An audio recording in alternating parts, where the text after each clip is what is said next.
Por La Voz del Derecho estamos transmitiendo desde la facultad. Un espacio hecho por jóvenes para gente joven. Los temas jurídicos desde una perspectiva académica. Desde la facultad. Conduce Andrés Charria.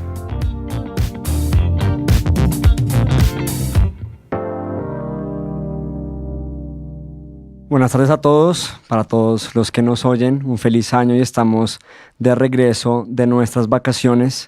Tenemos unos integrantes nuevos, estamos en ausencia de Andrés Charria y de Adriana Torres, pero tenemos otros integrantes y además con un nuevo punto de vista no necesariamente jurídico. Entonces introduzco a Martín Zamudio, estudiante de la Nacional, politólogo en formación, y nos va a acompañar en este programa y ojalá en otras sesiones. Emilio Archila, estudiante de Derecho de la Javeriana, y Andrés Álvarez, estudiante casi abogado de la Universidad del Externado, que nos va a traer también un punto de vista jurídico, de pronto un poco más maduro, ya cursando su final de su carrera. Y en el día de hoy volvemos de las vacaciones con el interés de tocar algunos temas que quedaron pendientes, sobre todo cómo quedó esa coyuntura social y estudiantil el año pasado, en noviembre, en diciembre, con las marchas de las universidades públicas y otros sectores de la sociedad. Tocaremos también un poco el tema de nuestra relación con Venezuela con ocasión de la captura de Aida Merlano, entre otros temas que estos mismos nos den para discutir y hablar. Doy la bienvenida a todos. Muchas gracias. Gracias, Santiago. Bueno, sí, pues primero hablar de cómo ha sido la vuelta de vacaciones para nosotros, porque estaba hablando con Martín y me parece que es bien diferente para los de la Nacional, ¿no? Como, sí, ¿qué es lo que están haciendo ahorita? Bueno, pues ahorita retomando, empezando otra vez, digamos, desde donde dejamos antes de empezar el paro. El paro inicia el 21 y técnicamente hasta ahí van las clases, ¿no? Igual, pues digamos que nosotros tratamos de continuar con esa labor pedagógica toda la vuelta y salir a las calles, hacer clases en la calle, también porque es difícil, digamos, como parar un semestre ahí, entonces también es como, bueno, saquemos un par más de notas, así estemos en el paro. Entonces, bueno, digamos que los profes y los estudiantes acuerdan para que entre todos podamos avanzar lo que más se pueda, pero se mantenga, digamos, como ese deber de parar que tienen las universidades públicas en la coyuntura de un paro nacional. Y bueno, y ahorita volviendo, todo lleno de parciales, la gente para aquí, para allá, corriendo. Todo el mundo corriendo, exactamente. Entonces sí, cuando a uno le dicen, no, es que no quieren estudiar, entonces por eso hacen paro. Es como, no, yo sí quiero estudiar, yo quiero ya graduarme. A mí personalmente me falta ya poco de la carrera. Y obviamente pues es como, ¿hasta cuándo? ¿Hasta cuándo voy a seguir así como aplazando y aplazando? Entonces bueno, pues nada, aquí estamos siguiendo. Tengo curiosidad de algo. Hemos visto que hay paro de profesores, hay paro de estudiantes, pero en esta ocasión usted podría decir que el profesor y el estudiante, digamos, el profesor y sus estudiantes de clase acuerdan para que si quieren seguir con el curso puedan seguir o necesariamente tienen que parar, o sea, es más discrecional, depende de cada quien. Pues en la Nacional todo funciona como muy, digamos, conservando o siendo muy respetuosos con la autonomía que tiene cada facultad. Entonces, las facultades se reúnen, cada una hace su asamblea de facultad, y frente a ello, pues unas dicen, nosotras entramos en paro, nosotros no. ¿Qué pasa en mi facultad? En mi facultad estamos los de Derecho y los de Ciencia Política, de alguna manera, digamos que amigos, enemigos, entonces siempre terminan siendo los de Ciencia Política un poco los más metidos dentro de esa misma política que terminan movilizando a la facultad, ¿no? Pues obviamente siempre también secundados por los estudiantes de Derecho, pero digamos que en menor medida uno podría decir que hay siempre como una batalla campal entre eso, y ya finalmente pues también depende de lo que se acuerde directamente con los profesores. Entonces si el profesor dice, a mí no me importa, yo sigo dando clase, pues uno dice como, bueno, pues aquí o nos tenemos que parar todos como los estudiantes y decidir o bloquear el salón, o nadie va, o lo que sea, porque a veces hay profesores también así. Entonces, sí. ¿Pero todas las facultades son iguales? O por ejemplo, estaba pensando en medicina, una carrera que se demora bastante ya de por sí. Por ejemplo, en la Javeriana a los de medicina les dan un menor tiempo de vacaciones, generalmente 1 o 2 semanas menos que al resto, e inclusive no les dan semana de receso, tienen que entrar antes. O sea, a esas personas en verdad, ¿en cuánto tiempo se pueden llegar a graduar por esos paros? Pues digamos que hay ciertas carreras, obviamente, que digamos como nacional, como la universidad entera, se entienden que es mucho más el trabajo académico que sí, dentro de otras facultades. Entonces, por eso también lo que les digo, se conserva siempre mucho como esa autonomía que pueden guardar cada una de las facultades. Después, cuando ya estamos en la asamblea de sede, que es toda la Nacional Bogotá, pues ahí ya se acuerda, bueno, qué vamos a hacer como universidad. Entonces entramos en paro todos en conjunto o seguimos así asumiendo cada uno nuestra autonomía. Entonces por eso siempre terminan habiendo peloteras enormes en las asambleas. Pero pues también digamos que es eso, siempre es como, bueno, nosotros no sabemos como estudiantes de ciencia política la realidad de una persona de medicina. Entonces, pues que ellos acuerden entre ellos y con sus profesores, porque pues es por eso que justamente se tejen esas dinámicas, ¿no? Entendido. ¿Y cómo estuvo ese regreso en el externado, a más de cara a los preparatorios? Bueno, claramente, pues primero buenas tardes, saludo a mis compañeros de panel. Y frente a ese regreso en la universidad, claramente pues venir de un 21 de esas marchas sí ha sido también complicado, ha generado también en nuestra universidad un poco de rezago por lo que está pasando. Se sienten mucho las marchas en el externado. Claro, y es más, o sea, nosotros como estudiantes del externado también, y tengo que decirlo abiertamente y lo digo públicamente y personal, apoyo el paro nacional, lo primero que tengo que decir, pero como externado sí se nota la fuerza y el auge que tiene el externado para apoyar. Los estudiantes del externado se congregan, se unen para ir a decir vamos a marchar, y sí lo hacen. Y en realidad sí lo vemos mucho en las facultades, tanto como de Derecho, de Sociología, de Administración, porque sí sienten que en realidad necesitan un apoyo. Y frente a cómo iniciamos nosotros la clase, o sea, cómo iniciamos nosotros este semestre, pues no es fácil venir de unas vacaciones largas y volverse de nuevo al corriente de la carrera, del ritmo que tiene la carrera, en especial en Derecho, ¿no? Pero pues, como la mayoría de ustedes saben, Derecho y la Libre son de las pocas universidades que tienen esta carrera por años. Entonces, imagínense estos estudiantes... En el externado. Sí, es en el externado, ¿no? La Libre del externado. Imagínense estos estudiantes que vienen a iniciar su mitad de año.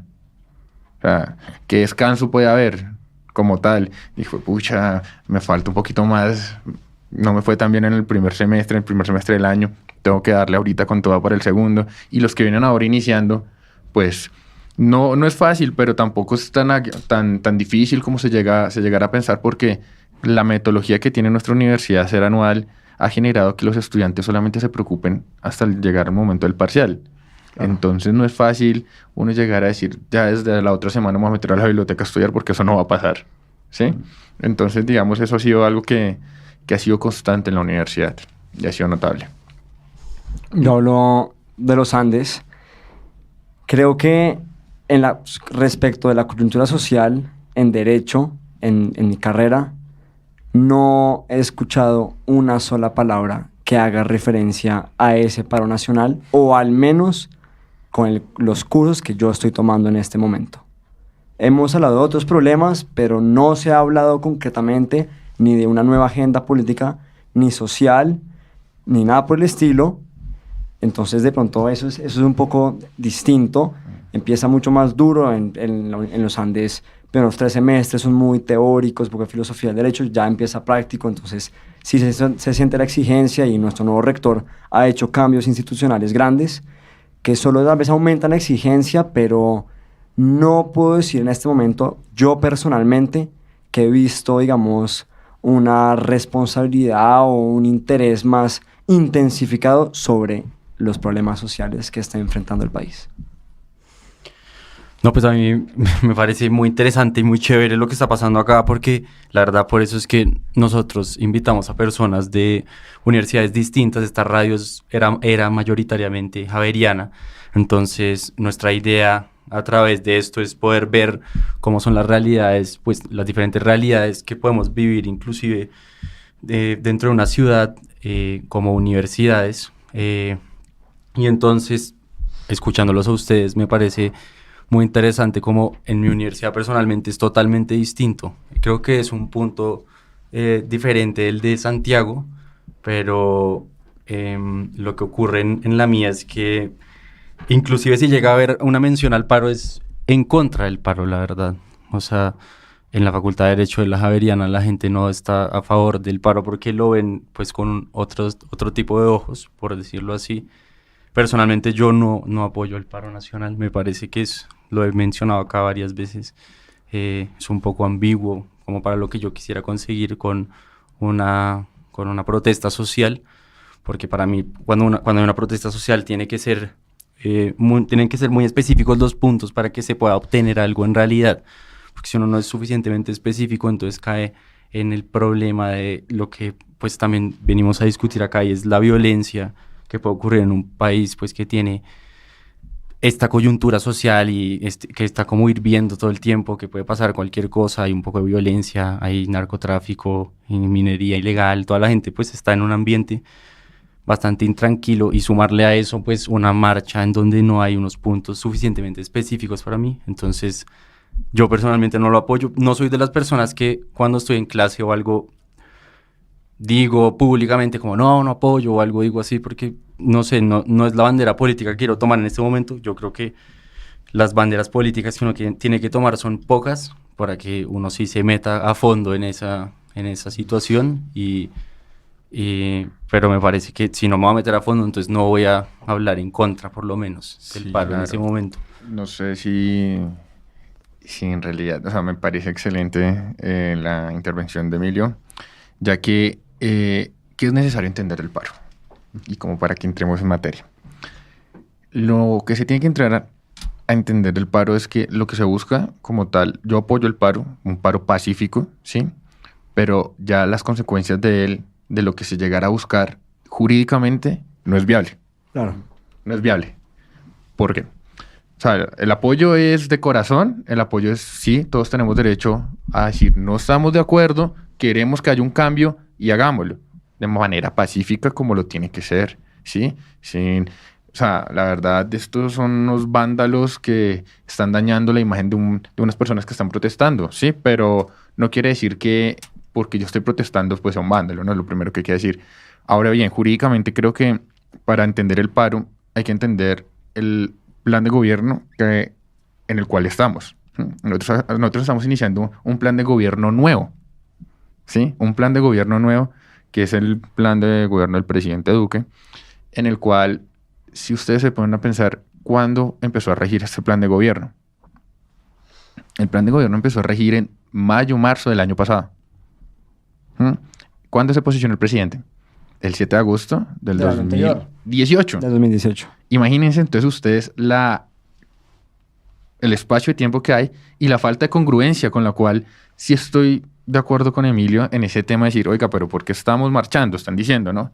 Y dicen, bueno, pero pensemos. No, pero es que razones sí existen, a mí sí me parece. O sea, razones sí hay. Hay muchas cosas que están muy mal en este país. O sea, por ejemplo, el otro día yo estaba en clase y me preguntaba cómo puede ser que violen tantas niñas acá y niños tan chiquitos. O sea, no, pero frente a los delitos de lesa humanidad y frente a delitos de tal magnitud, eso no tiene ni siquiera presentación. El tema es, mucha gente dice, no, es que porque no hay más dinero para el sector público, porque no hacen de tal manera esto, porque no hacen de... La argumentación jurídica ahí basa en que en realidad ya los presupuestos están. Simplemente hoy en día lo que está haciendo es marchando un plan de gobierno que fue mucho anterior a estas marchas, ¿sí? Sí. En realidad, jurídicamente, creo que no se puede entrar a decir, necesitamos que haya un cambio en esto, marchando solamente, ¿no? Esto en realidad tiene que pasar por el Congreso para que una ley, para que el presidente diga, no, en realidad sí, de pronto la embarra acá, pero yo mismo la voy a corregir con un decreto, ¿sí? Eso no va a pasar. Eso no va a pasar. Cuando mucha gente en lo personal dice, no, yo estoy de acuerdo con el paro, mucha gente dice, no estoy de acuerdo con el paro, también hay que entender el fondo de ello, ¿sí? Sí. Y el fondo como tal, desde la perspectiva jurídica, no existe. O sea, no es viable, de cierta manera. Exacto. Entonces, pero decir, apoyo el paro de que en realidad sí estoy de acuerdo de que la gente salga a marchar porque no está de acuerdo por las cosas que están pasando. Por eso el apoyo. Además que podemos decir que el paro tiene un componente adicional y es que esa tensión entre los que apoyan y no apoyan se eleva a un nivel constitucional que es que desde la perspectiva jurídica es lo máximo que cada abogado, cada persona en este país puede alegar. Hay quienes van a defender, yo tengo un derecho a la protesta, yo tengo un derecho a la libertad de expresión y yo puedo decir lo que yo quiera y siempre cuando configure las razones puedo ir y hacer una protesta y puedo, digamos, generar un bloqueo en esa ciudad. Hay quienes dicen, sí, yo tengo un derecho al trabajo. Si yo no llego al trabajo, digamos que no como, y ahí empieza la típica conexidad que uno aprende en clase de el mínimo vital y la vida, y si tiene hijos, entonces su deber con su familia y ser el buen padre de familia, y se genera una tensión constitucional que es lo que realmente vimos, porque creo que después del paro el debate se extendió a el toque de queda que decretó Duque o que facultó a los alcaldes para decretar ese toque de queda fue inconstitucional. Y eso es abre un debate porque tal vez estamos viendo vea las circunstancias, vea lo que está pasando en Bogotá. O sea, no los que protestan, los vándalos estaban robando las tiendas. Sí, entonces, pues yo, digamos que haciendo el análisis a todo esto que ha pasado, ¿no? Al paro y toda la vuelta, es también entender que hay una cosa como muy de la idiosincrasia colombiana y es la lejanía que siempre termina habiendo entre los representantes y las bases. Y eso es algo que pasa en todo lado. Entonces lo vemos, digamos, en las universidades. Se escoge un representante y al ratico ya ese representante nadie lo quiere, empieza como a actuar desde sus propios intereses o desde sus propios intereses políticos, entonces a veces son de una o de otra organización estudiantil, entonces empiezan como a utilizar ese poder para, digamos, como para un beneficio propio. Lo mismo se vio con el paro. Sí, ahorita entonces pues está ese comité de paro, ese comité de paro saca 104 diferentes puntos que quiere dialogar con el gobierno dice, bueno, sí, dialoguemos, pero también... 100, es que ¿cómo sacan 100? Exactamente, ¿cómo se sacan 100 puntos? O sea, eso también es algo que trasciende cualquier posibilidad ejecutiva de un gobierno, así como para cambiar las cosas, y además empiezan a abordar cosas muy estructurales del país, ¿no? Entonces, la violencia contra la mujer, sí, es algo totalmente deplorable, sí, pero pues no podemos meter dentro de la coyuntura de este paro ese tipo de cuestiones, porque son cosas estructurales, sí, o digamos una reforma agraria, o digamos, sí, ese tipo de cosas. Yo quería agregar una cosita, es que antes de seguir, quería mencionar, yo por eso dije lo de las violaciones de los niños, porque es algo terrible, pero yo no por eso quiero salir o sea, no saldría a protestar, claro. Haría otro tipo de... Activas un mecanismo distinto, o sea, para combatir ese... O sea, yo veo la problemática de este país y digo, ¿qué hago como claro. Estudiante, como estudiante de Derecho? ¿Cuál es la metodología que debo utilizar? Exactamente, y también es eso, o sea, es una cantidad de problemas que se vienen acumulando y de repente estallan también, creo yo, por una irresponsabilidad, por malos manejos que ha tenido este gobierno. Pues a mí realmente el gobierno de Iván Duque no me parece un gran gobierno, tengo muchas críticas contra él, y como que la gente dice, no, todos estos problemas también hay que sacarlos ahora, y no sé, digamos, yo veo y siento que en Colombia también hay una vaina muy parecida a lo que está pasando en Chile, y es todo ese rezago del neoliberalismo que empezó a entrar desde los años 70 dentro de toda la región latinoamericana. Y hoy en día entonces también la gente dice como, oiga, pero ¿por qué estoy ganando tan poquito? ¿O por qué hay tanta desigualdad? ¿O por qué Y finalmente, claro, en Chile se habla directamente, vea, esto es neoliberalismo. Y este es un modelo económico y político que nos tiene de esta manera. En Colombia, decir neoliberalismo a la gente todavía como que no lo entiende, como que es una vaina por allá, como lo muy pueden asociar a Galán. Exactamente. Pero ¿cómo vas a hablar de neoliberalismo? O sea, yo creo que es que... O sea, Colombia es un país que vive sin agua. ¿Cómo vamos a hablar de neoliberalismo? Porque pero Colombia me parece que la idea... No sin agua. Colombia es uno de los países que tiene más agua en todo el mundo. Tiene más que toda Europa. Pero lo que quiero decir es sin agua potable para sus ciudadanos. No tienen educación. Ese es el quid del asunto. Entonces, esa es la base de lo que toca hacer. Ese es el quid del asunto. ¿Cómo es posible que nosotros tan grandes en recursos naturales y vivamos sufriendo por agua potable, iniciando por ahí? No porque no tengamos infraestructura, no porque no tengamos medios para hacer algo que en realidad sirva para la comunidad, sino que en realidad todo el tema empieza desde la corrupción, ¿no? Tenemos una mala administración. Entonces yo creo que el Tal tema... vez en algunas cosas, pero, a ver, yo creo que hay un componente que hay en Chile, digamos, es una influencia clara, una doctrina que rige allá o que rigió allá y de pronto está cambiando en este momento y es un neoliberalismo puro. De pronto es lo que estamos viviendo acá, pero con un componente y es esa figura que para mí un poquito la retórica de ese Estado social de derecho, ¿verdad?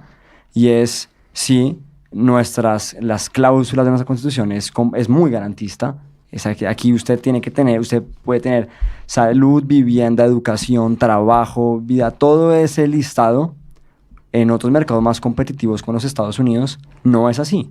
Allá, usted quiere su salud, listo, usted paga por su salud y usted recibe su salud. Usted quiere su vivienda, listo, unos planes del gobierno para financiar su vivienda, pero usted compra su vivienda. Entonces, digamos que algo interesante en Colombia es que también los mecanismos judiciales, como la tutela, se ha convertido en la manera de reivindicar esos derechos, pero no necesariamente, digamos, ese interés del ciudadano por ejercer esos derechos. No, pero es que ahí nos reducimos a hablar otra vez de la Corte Constitucional, como siempre, que yo creo que es un tema que me parece muy extraño, pero tampoco quiero desviarme tanto de lo que estamos diciendo. Es que cuando Martín habló de que tenía problemas con Duque, yo creo que hay algo que sí vamos a hablar hoy, que es de lo de Venezuela, y entonces quería decirles, o sea, quería preguntarles a ustedes qué piensan. Uno sí debería negociar con Guaidó por la extradición. ¿Por qué es que cogieron a esta señora? O sea, ¿por qué cogieron a esa señora? ¿Cuál es la razón de que la hayan cogido, siendo que allá pasan o sea, no les importa que haya minería ilegal, no les importa que haya desnutrición, no les importa que no haya medicina? ¿Por qué van a salir de su camino? Obviamente. Pues yo no sé para hacer eso. si no les importa que no haya medicina. Y también eso es un tema supremamente importante para hablar, y es qué tanto de lo que está pasando en Venezuela en este momento es realmente culpa de Maduro o del chavismo o de lo que sea, porque siempre siento que se ignora la cantidad de boicots económicos que le tiene impuesto en este momento Estados Unidos a Venezuela. Y claro, pues si Estados Unidos le dice a la Bayern, oiga, no le dé medicamentos a Venezuela porque entonces le mando sanciones, es usted, pues la Bayern dice, ok, no más medicamentos para Venezuela. No, entonces, pero es que ¿quién mantiene desfinanciado? ¿Quién mantiene golpeado a Venezuela? Lo que pasa es que hay una diferencia. Hay una cosa que está pasando en el mundo en este momento, y es que la gente está volviendo a tomar partido por gobiernos que no son gobiernos, son criminales. Entonces uno ve muchas organizaciones criminales. Un criminal, no sé cuál sea la definición, pero sé que es diferente a un Estado legítimo que tenga el apoyo de toda su población y que haga las cosas correctamente, por lo menos medio democráticamente, me parece. Termina el punto y nos vamos a la pausa y lo tomamos en 5 minutos. Entonces lo que yo digo es, últimamente la gente está apoyando gobiernos como el chino, gobiernos como el venezolano, por los ideales que tienen, porque creen que como que los representa más o menos esos ideales como en la sociedad, porque ellos creen que hacen esos ideales, pero por ejemplo una persona como Maduro, ¿qué ideales va a tener ese tipo? No, ninguno. Lo que hace es narcotráfico puro y duro. Vamos a la pausa. El derecho a la vida es el primero de todos los derechos. El derecho esencial, el derecho básico. La primera obligación del Estado es su protección.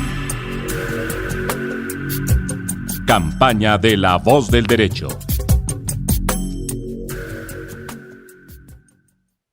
Continuamos con nuestro programa. Bueno, entonces lo que yo decía era que estos gobiernos son criminales y ahora van a capturar a una criminal. Entonces uno a quien le pide la extradición al gobierno criminal que uno está tratando de combatir, que uno por inteligencia militar sabe que está dejando pasar todos los cargamentos de coca que plantan en el país de uno y lo dejan salir por ahí, Pues, o se lo pido al otro que sé que no tiene la fuerza legal ni ni de policial para poder entregarme a esta persona que... Sí, yo creo que es una cuestión de ver las cosas como con ecuanimidad, ¿no? Como llegar y decir qué gobierno no es criminal en el mundo, es decir, vamos a decir en serio que Estados Unidos es un gobierno que no es criminal, que no hace cosas criminales, o sea, que no bombardea y mata gente y civiles y después dice que es collateral damage, o el gobierno colombiano, que también es un gobierno que ha sido criminal en muchas ocasiones, ¿sí? O sea, gobiernos criminales creo que es una cosa que está en cualquier lado del mundo, o sea, ¿sí? pero... Y para terminar el punto también es diferenciar entre un gobierno como, o sea, digamos, yo entiendo que el gobierno de Maduro sea un gobierno que pueda ser entendido como una dictadura, totalmente, es decir, cumple muchas de las cosas que son una dictadura. Eso es una cosa que se entiende. Ahora también hay mucha corrupción y la corrupción no es algo que sea de una filial política, la corrupción está.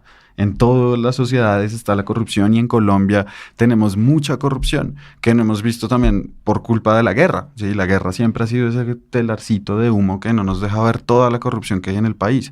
Y hay una tercera cosa que es los bloqueos económicos que hace Estados Unidos, que son lo que realmente está causándole también hambre al pueblo venezolano. Okay, pero te pregunto una migración. algo, Martín. Estamos tocando el tema de Aida Merlano. Luego es de tu conocimiento, el estudio del poder, que en ciencia creo que es la ciencia política. Sí. ¿Con quién negocias? Pues uno tiene que negociar con quien tiene el poder. Sí. Con Nicolás Maduro. Claro, y más allá de hacerlo por una cuestión de venga y yo como gobierno de Iván Duque llego y digo tengo que negociar con este o con este otro, yo priorizo y digo hay una cuestión de seguridad y hay una cuestión de seguridad muy importante. ¿Por qué? Porque hay un flujo de narcotráfico de aquí hacia allá y hay un flujo de migrantes de aquí hacia acá que desde lo real Juan Guaidó no puede hacer nada. No, ¿sí? O sea, desde lo real. Estuve pensando ahí en un momento y llegué a la conclusión de que lo más nefasto del gobierno de Nicolás Maduro no es todo lo que mencioné anteriormente, sino es que ni siquiera se preocupe por su pueblo.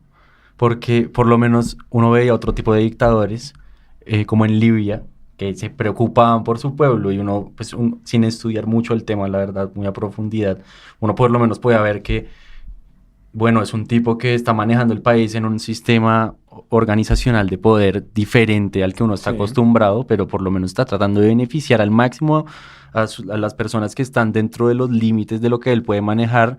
Él se está sacando un poco de provecho de eso, pero bueno, si ese es el sistema que quieren imponer como en un consenso de la población, pues está bien. Pero cuando se violan derechos humanos y hay todo ese tipo de catástrofes que están allá solo por las ganas de poder de una persona, entonces eso es lo que a mí no me gusta personalmente. Sí. Andrés, ¿tenías una idea? Sí, en realidad ya devolviéndonos un poco a lo que estábamos tocando con el tema de Aida Merlano, que me parece que da para que hablemos mucho, es entrar a mirar que si el gobierno colombiano pensara como pensara Martín, el tema de decir, no, pues el que tiene el poder es Maduro, hablemos con Maduro para que nos extradite a esta señora, ¿sí? Pero imagínense que hace poco venía para acá y leí una noticia que decía, el gobierno colombiano le pedirá a Juan Guaidó extradición de Aida Merlano. La pregunta es, jurídicamente, ¿quién tiene la potestad de decir les devuelvo o no les devuelvo? El tema como tal subyace en realidad en que en un estado dividido como es el estado venezolano y encuentra varias barreras y los tratados internacionales en este mismo momento no protegen a un estado en ruptura como es el estado venezolano. Si bien lo anterior que acabo de decir se complementa a lo que está pasando en la realidad, podemos decir, ¿quién tiene el deber? Y si bien ustedes me preguntan a nivel personal, me preguntan, bueno, entonces ¿quién debería? Sí, estaría de acuerdo con Martín. ¿Por qué? Porque si bien lo ha dicho Nicolás, Emilio, perdón, si bien lo ha dicho Emilio, no es fácil uno decirle a una persona interina, oiga, necesito que despliegue sus fuerzas armadas y me lleva hasta la frontera a tal persona, cuando en realidad no le dejaron entrar al Palacio de Miraflores a posesionarse como presidente de la Asamblea. No, y también termino la idea, perdón, Martín. Entonces, encontrar coherencia en este tipo de situaciones es muy difícil cuando un estado como el estado venezolano tiene una ruptura así de grande por dentro. si bien lo estaba diciendo también Emilio ahorita, rescatando sus palabras de que un Estado como este es un Estado que ni siquiera se preocupó por sus personas, pues es que aquí en realidad, al no preocuparse por sus personas, al no preocuparse por ellos mismos, ¿qué se van a preocupar por lo que está pasando en otro país? ¿Por qué la captura de Aidan Merlano es una noticia fundamental hoy en día? Porque vamos a hablar otra vez de Venezuela, no más. Vamos a hablar otra vez de Venezuela. Sí. Venezuela volvió al punto. Igual, digamos, yo también frente a ese punto que tocaban ahorita, es un Estado que no se preocupa por sus personas. Yo personalmente creo que ni Chávez ni Maduro en algún punto dijo, a mí no me importan mis personas. Y así también considero que pasa con el mismo Iván Duque. Sí, yo le guardo muchísimas críticas al gobierno de Iván Duque. Y aún así no creo que él diga en algún momento, me cae mal mi gente, la voy a dejar morir a los líderes sociales. No, es más bien, priorizo una cosa y otra cosa no la priorizo. Y ya para terminar, uno tiene que medir las cosas por un punto medio. O sea, siempre se puede subjetivizar todo. Entonces uno siempre puede decir como, este tipo no ha dicho esto, entonces hasta que no lo diga, eso es muy textual de lo que diga, entonces es lo que hace, pero no, para mí tiene que haber unas mediciones medias a la que lleguemos al consenso, que miden si uno se está preocupando por alguien o no, como en todo. O sea, tiene que haber un nivel objetivo y para mí Nicolás Maduro no lo cumple frente a otras personas que me parece que sí lo pudieran. Total, o sea, de alguna manera si él se preocupara así y dijera, no, mi deber es primero altruista y así yo tenga en mi cabeza una cantidad de cosas sobre mi legitimidad en el poder, veo que me están haciendo este boicot, veo que mi pueblo se está muriendo de hambre, veo que está migrando y que todo eso es porque yo sigo anclado en el poder, pues desde ese deber altruista él debería decir, sí, ya, me voy. Sí, hago elecciones nuevas. Ideal, pero eso no va a pasar y eso no pasa nunca. O sea, también entonces que lo haga Piñera. Sí, o sea, el pueblo chileno se está matando en las calles. ¿Cuánta gente lleva sacándole los ojos en Chile? Y Piñera tampoco le importa, porque es que eso también es una cosa que hacen los gobiernos. El gobierno resiste y también lo vimos con Lenín Moreno en Ecuador, que hasta tuvieron que cambiar la sede de gobierno porque la gente iba a llevárselo. Sí, o sea, entonces en un punto es como llegar y decir, bueno, ¿qué gobierno en el mundo? O sea, el de Siria, el de Bashar al-Assad, tampoco dejó el poder y era una cuestión de eso, de si el man dejaba el poder, pues ya. ¿Por qué? Porque uno empieza a darse cuenta de que son una cantidad de dinámicas también internacionales de imposiciones, de que Estados Unidos llega y dice una cosa ante la OEA dice, sí, listo, Estados Unidos tiene razón, el Grupo de Lima, que está conformado por los gobiernos más de derecha de la región, también dice no, tal, y entonces empiezan a generar una cantidad de dinámicas. Para mí, la creación de lo que es Juan Guaidó es una creación que se gesta desde ese Grupo de Lima, desde unas vainas que también hace Estados Unidos, moviendo redes y toda la vuelta, y dicen, listo, pongamos a Guaidó como presidente interino. Creemos esa figura, ¿sí? Y la gente, pues, decide si quiere creer o no. Pues no creas, hay 53 países que creen que Juan Guaidó es el presidente de Venezuela.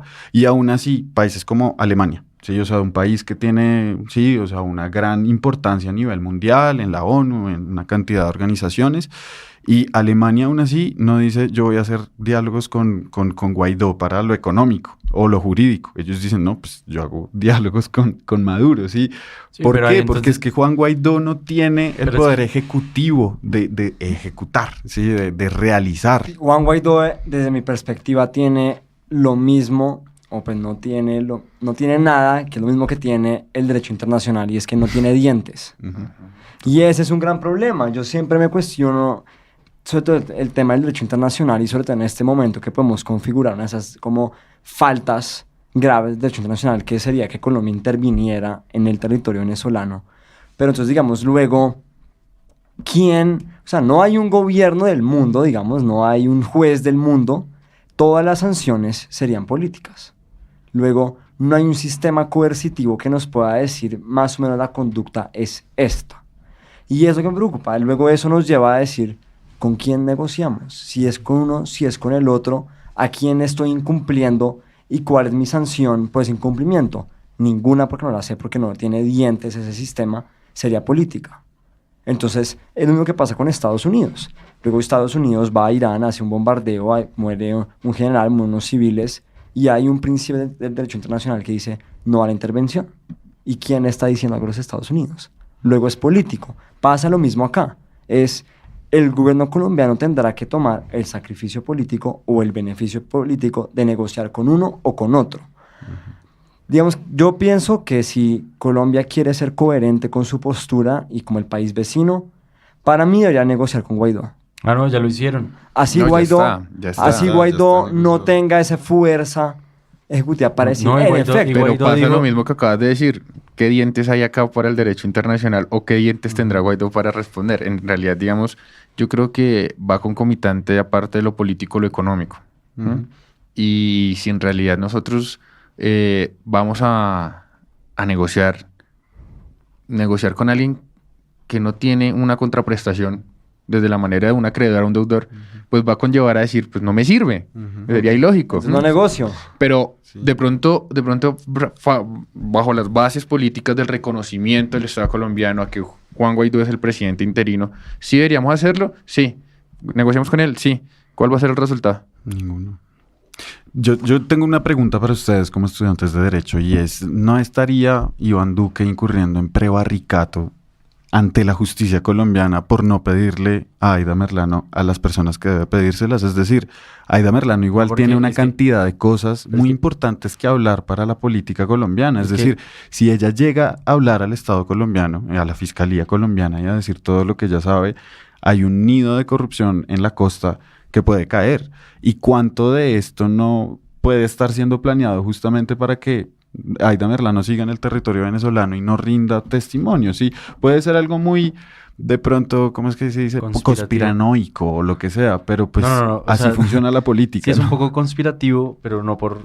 O sea, la coyuntura se daría, pero lastimosamente no es así, porque lo que pasa es que en el momento en el que el gobierno colombiano reconoció al gobierno de Juan Guaidó como el legítimo gobierno de Venezuela, entonces pierde todo contacto internacional que haga, tiene que ser con ese gobierno, a menos de que haga un reconocimiento parcial, como el que tú dices que hizo Alemania, pero no estoy seguro de que Colombia haría eso, sobre todo porque es el que está promoviendo, pues, esta Cambio. búsqueda de un gobierno diferente en Venezuela. Entonces, al momento de ellos reconocer allá que ese es el presidente, ellos tienen que hacer las diligencias internacionales a través del canciller, simplemente con esa sede, por decirlo así. E inclusive muchos políticos de Venezuela vienen acá y tienen sus reuniones en Colombia porque la situación de seguridad nacional en Venezuela no está dando, la gente sigue sin poder pagar la comida bien, los supermercados siguen pues vacíos. Desabastecidos, sí. Sí, el país le está yendo muy mal porque, ¿y por qué? O sea, Venezuela, que es uno de los países que podría tener la mejor agricultura del mundo, muy buena por lo menos, pero el gobierno, o sea, no solo han habido tantas fallas gubernamentales que han hecho que el sistema no sea suficientemente fuerte como para que ellos mismos consigan los productos dentro del país. Entonces yo creo que uno no está tan loco considerando que Venezuela de pronto no puede manejarse solo, porque si uno ve el pasado de Venezuela también nunca... O sea, tú estás para la prointervención. Yo no sé si sería intervencionista, yo solo veo el pasado en cuanto a que Colombia en verdad era un líder regional y desde cierto punto de pronto no habría sido tan malo que esta sección estuviera un poco más unida y no tan dividida, porque lo que pasa es que uno ve y estos pueblos no son tan diferentes, entonces dividir cada vez más pues hace que sea más difícil la concentración de lo que está bien y todo eso. Entonces no sé qué tan bien sea que sean tan independientes, pero... Bueno, para responder, digamos, a tu pregunta de si están causando una prevaricación o no, yo creería que no. Tampoco. Creería que no. Si bien el prevaricato, pues, establecido en la ley, el Código Penal, pues establece si esta persona puede ser prevaricato por acción o por omisión, ¿no? Sí. Entonces, si en realidad esta persona, en ocasión de sus funciones, no realiza cierta actividad, cierta actuación para que sus funciones, en este caso como presidente de la República, se vean suscritas y en este caso pues no pedírsela a la persona correcta, que creemos algunos que es que creemos otros que es pues no creería que tampoco habría causal. Pero les voy a contar algo muy interesante. Rescatando la conversación que tenían ustedes dos, hace 1 año y medio mi hermano tuvo la posibilidad de ir a un congreso de Derecho Internacional en Islas Margarita, en Venezuela. Y estando allá, él se dio cuenta, nos contaba a nosotros, se dio cuenta que en realidad la misma fuerza militar venezolana es la que tiene a Venezuela también como está. Porque se los digo. Imagínense que la gente se acercaba ya a los extranjeros a decirles, por favor, regálenos, no nos regale dinero, regálenos comida. Regálenos comida. Y ellos dijeron, no, pues claro, me faltaba. Y le fueron a entregar comida a estas personas y los propios militares dijeron, no. Ni se les ocurra darle comida a ellos porque si no tendremos problemas. Hasta ese punto de llegar a decir, oigan, no les puedo dar comida a una persona que me está pidiendo comida, no siquiera dinero, comida, porque en realidad no tiene. Ese punto de intervencionismo del Estado venezolano conlleva a pensar que esto va mucho más allá de no preocuparse por los estados de su población, sino querer estar así. No, pero yo quería comentar algo, y era pues para todos ustedes que pues, son jóvenes y más o menos pueden llegar a entender lo mismo. Y es que tanto de esto no es solo local, porque yo siempre pienso, algo que yo he traído mucho a este programa es tratar de ver lo local, pero también lo mundial. Y sobre todo porque nosotros hoy en día, o sea, yo no sé ustedes qué tanto en realidad, pero yo veo noticias o por lo menos estoy un poco enterado de lo que ocurre en el mundo, no tanto porque yo me considere la persona que más busca noticias, pero porque ya son una constante en la vida de uno y pues eso me parece que es un cambio social muy fuerte comparado a lo que podía pasar hace, no sé, 10, 20 años, 30 años, 40 años, que yo creo que sí está afectando un poco en todo lo que está ocurriendo acá. Entonces yo quería escuchar sus opiniones acerca de eso, como qué tanto ustedes en su día a día como estudiantes colombianos de la Nacional, del externado, que uno podría considerar que son un poco más colombianas, sin, pues, por ser nacionales o públicas. Entonces, ¿cómo se siente eso? O sea, ¿qué tanto se comentan esos temas? O personalmente ustedes como estudiantes en su día a día, pues, ¿cómo sienten esto? ¿O sienten que es algo que sí los afecta o cómo es? Pues yo siento que como estudiante de la Universidad Nacional de Ciencia Política me he vuelto politólogo un 50% en las aulas y un 50% afuera de ellas, dialogando con los compañeros. Digamos que, como tú dices, al ser una universidad nacional de Colombia, la universidad pública por excelencia, bueno, todo lo que sea, pues como que todos esos temas de coyuntura están todo el tiempo en el aire, ¿no? Como que uno no puede tampoco zafarse de ellos así quiera, ¿sí? Entonces como que, claro, pues tú vas así y de repente está el graffiti o de repente entras a clase y el mismo profesor dice como, bueno, ¿y qué opinan de tal cosa? Entonces tú sales de clase y te quedas pensando y empiezas a hablar con tus amigos en la chaza, te tomas un tinto, sigues hablando de política, de qué está pasando. Entonces, obviamente, sí, yo siento que cuando tú ves a la Universidad Nacional es como una Colombia a escala, literal. Y bueno, también yo siento que hay algo que hay que decir sobre la Universidad Nacional, que es la diferencia de las demás universidades públicas, y es que la Universidad Nacional cada vez más es una universidad de clase media, y se ve en su accionar, y eso es algo que también está muy ligado con la violencia, ¿no? Con la violencia que sacan esas universidades a las marchas y todo eso. Uno ve universidades como la Distrital o la Pedagógica y son universidades más populares. Son universidades donde la gente pues viene de barrios mucho más humildes. Ahorita en la Nacional pues tú ves gente llegar en su carro, gente que vive por ahí en el sector, en la Soledad, casas muy bonitas, bueno, lo que sea. Entonces yo creo que el perfil de la Nacional es un perfil de que se acerca mucho al perfil como de la Javeriana, haz de cuenta. Y es gente que puede que haya terminado en la Nacional por haber pasado el examen, pero que si no, pues estaría pagando su crédito ICETEX en la Javeriana, que es algo que pasa mucho en la Javeriana. Y yo siento que pasa frente a la violencia, cuando la violencia no es solamente romper un vidrio, la violencia también es el hambre.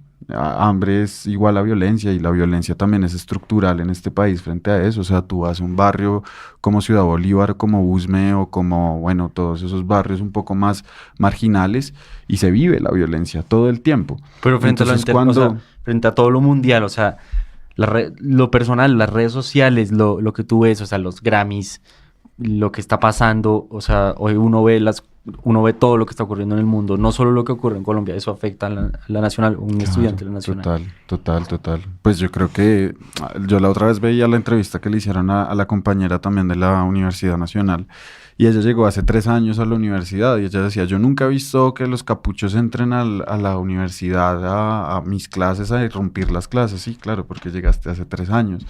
Yo cuando entré, que se fue hace casi 6, 7 años, la universidad sí pasaba eso, y llegaban los capuchos, irrumpían en las clases, le decían al profesor, nosotros vamos a hablar aquí, y ya en el 2009 era peor, y en el año, no sé, 1988 era, imagínate, sí.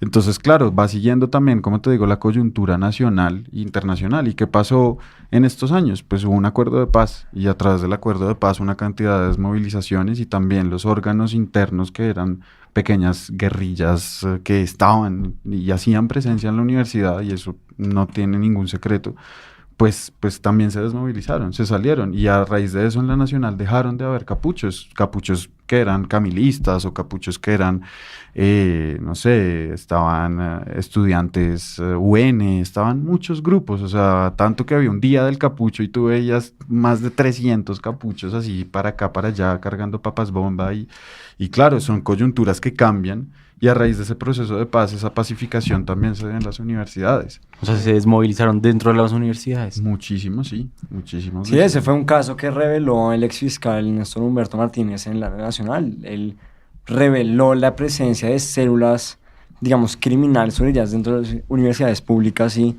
pues me parece muy positivo eso, que eso dejó de haber eso, pero además porque es muy particular de la universidad pública. Uh-huh. Quizás quiero saber en la Universidad Nacional también hay de pronto una división ideológica, o sea, hay quienes, o sea, de pronto puede haber en la universidad pública quienes apoyan este gobierno o este estilo, o quienes no, y si chocan, o por lo general, ¿cómo es? Claro. O uno ve muchos estudiantes, o sea, no sé, yo siento que en la Nacional llegan a ver muchos apolíticos, o sea, como...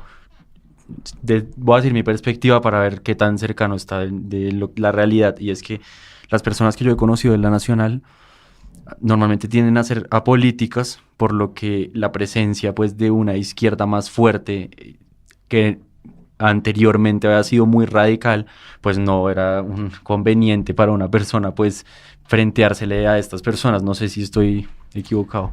Sí, pues digamos que eso es algo que también ha ido cambiando, ¿no? O sea, yo siento que, bueno, en la Universidad Nacional de hace 20 años probablemente ser una persona abiertamente de derecha era un poco incómodo. Y hoy en día yo creo que los espacios han sido mucho más democratizados en ese sentido, porque pues también uno tiene que escuchar a todas las visiones y todas las versiones que haya sobre la realidad, ¿no?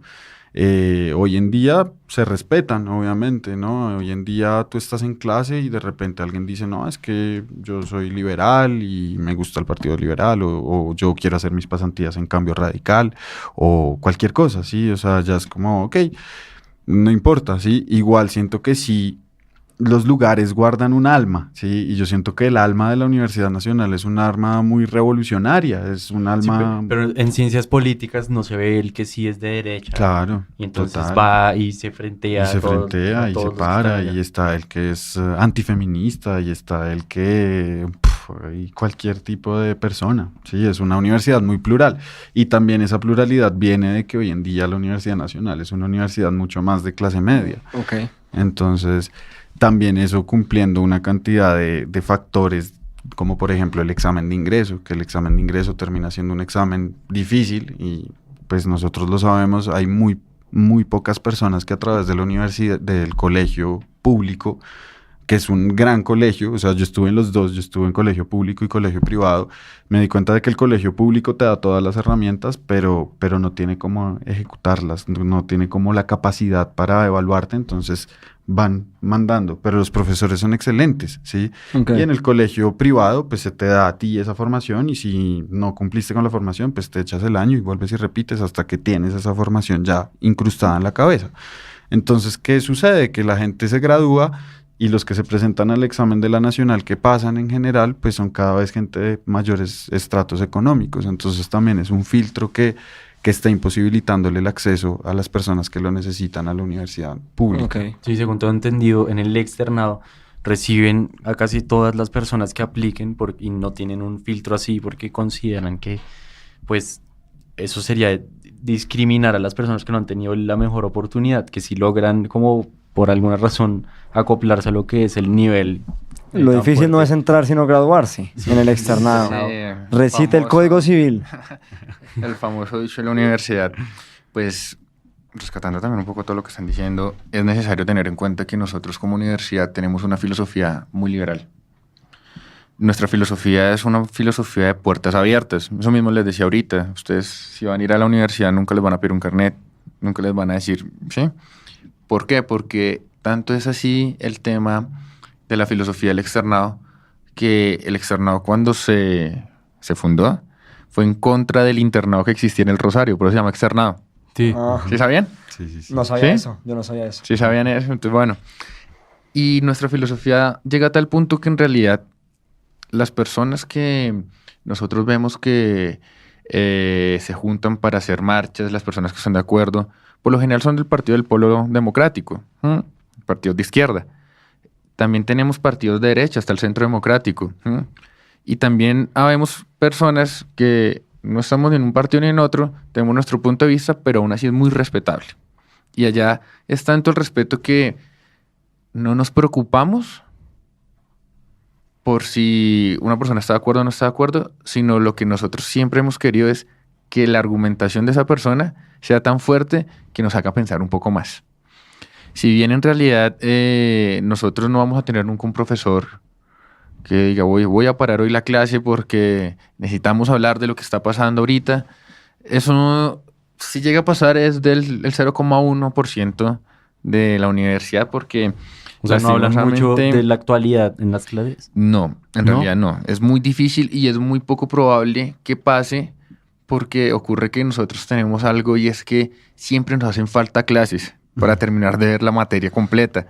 Entonces, recuerdo tanto, tenía un profesor de Derecho Administrativo, doctor Espósito, que el primer día de clase dijo, bueno, muchachos, ya estamos retrasados, hay que pedir unas 3 clases más. Entonces, ustedes llegan a decir, fue pucha, pero... el primer día y ya hay que pedir más clases. ¿En qué momento va a haber un espacio para abrir esto? Sí los hay. Hay espacios que sí son abiertos por algunas personas de cualquiera de los partidos, sea más que todo el Polo Democrático. O también la universidad ha abierto espacios. Recuerdo tanto que antes de que la doctora Claudia López fuera alcaldesa de Bogotá, hubo un debate con Paloma Valencia en el externado. Vamos cerrando la idea que estamos y en realidad pues bueno, o sea, como externado nosotros somos muy abiertos al pensamiento, respetamos, somos una universidad de puertas abiertas y de pensamiento liberal. Entonces, pero creo que sí nos hace falta un poco más de espacios para poder debatir de lo que en realidad sí está pasando, pero sí los hay. Hoy hubo un debate acerca de la problemática de Uber en la universidad. Sí, pero sería como más dentro de la misma clase, ¿no? Pero dentro de la misma clase es muy difícil. Dentro de la misma clase es muy difícil porque imagínate que un profesor, no sé, derecho laboral diga, bueno, hoy vamos a hablar, ahora no sé, de las personas que se ven afectadas porque no fueron a trabajar hoy. No pasa. ¿Pero por qué no pasa? Cátedra.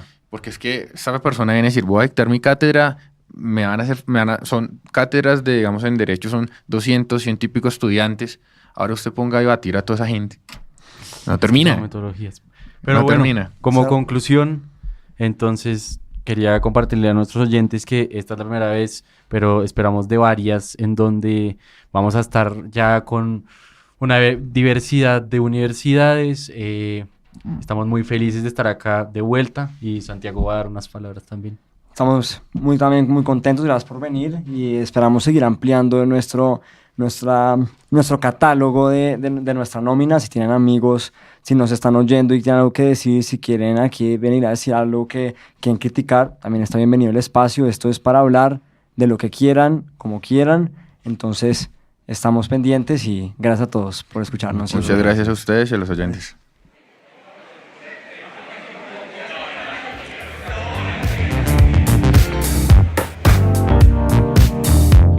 En La Voz del Derecho hemos transmitido Desde la Facultad. Un espacio hecho por jóvenes para gente joven. Los temas jurídicos desde una perspectiva académica. Desde la Facultad. Condujo Andrés Charp.